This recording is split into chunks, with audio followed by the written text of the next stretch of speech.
All right, we're going to be talking about the volume of cubes and prisms. And if we're finding the volume of a cube, which is what I'm given here, or a rectangular prism, it's pretty easy. The formula is just volume equals length times width times height. So 4 times 4 times 4 gives me 64. Another cube, so we have 8 times 8 times 8. That gives me 512. Notice it's feet cubed because we're talking about volume. 3 times 3 times 3, 27. These ones should be the easier ones. It will get a little bit harder as you work through, but again, this one's just 8 times 10 times 2. Length times width times height. So it's 80 times 2.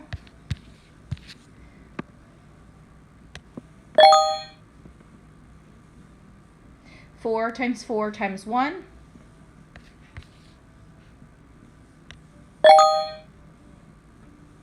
Okay, so here's the harder ones. Those first bunch should be pretty easy, but once you get to this is called a triangular prism. And what do we know about the formula for a triangle? Well, if I have a square, what do we know about a triangle? That it is half of that square, right?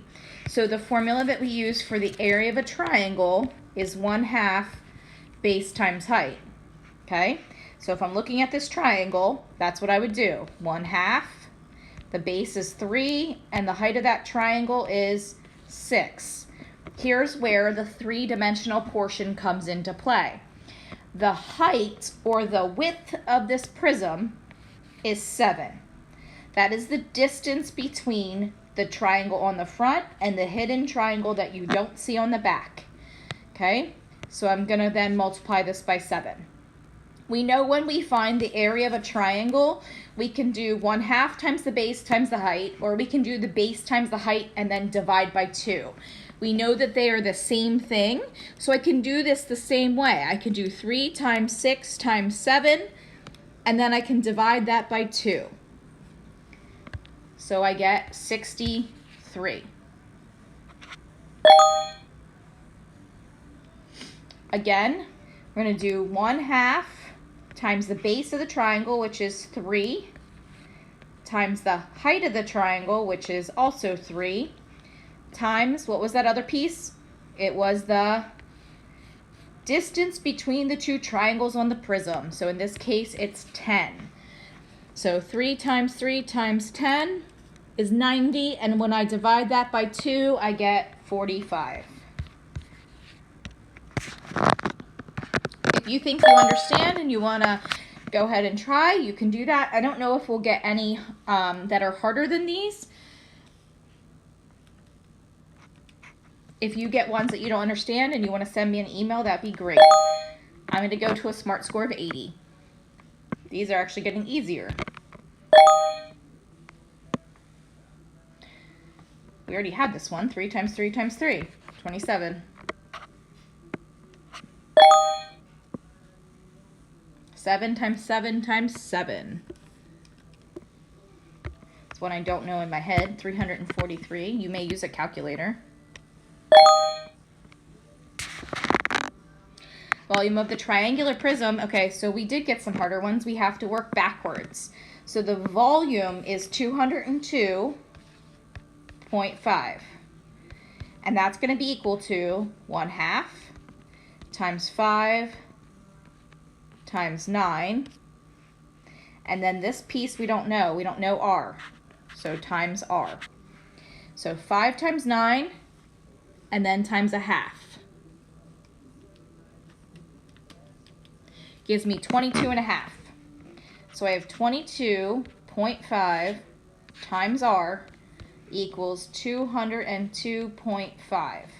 How do I get R by itself? I'm going to divide 202 by 22, and it gives me 9. You could have also worked forward. So by that I mean you could have taken the information they gave you, so 1/2 times 5 times 9, and then you could have chose all of these values until you found that 9 worked. So 1/2 times 5 times 9 times 6, and you could have checked to see if it gave you 202. You could have done 1/2 times 5 times 9 times 8. And then when you got to 9, you would have seen that it worked. Same thing here. So we are going to do 112 is going to be equal to 7 times 4 times P. So we're going to have 112 equals 28P, and we're going to divide 112 by 28. Gives me 4. So that missing side is 4. What is the volume of the volume of the rectangle is 100. What is the value of T? So this is going to be 5 times 10 times T. So this is 100, 50, and T is what's left. I'm going to divide 100 by 50, and I'm going to get 2. You can double check it. See if it works. Does 2 times 5 times 10 work? Okay. If you have any questions as you're working on this one, please feel free to email me. Let's actually do this last one. So I need the volume to be 512. So I need n times n times n has to be 512. So I would just go through each choice. Does 8 times 8 times 8 give you 512? 9 times 9 times 9? Okay, so you just have to do trial and error. And it's going to be 8 times 8 times 8. Okay, please email me if you have any questions.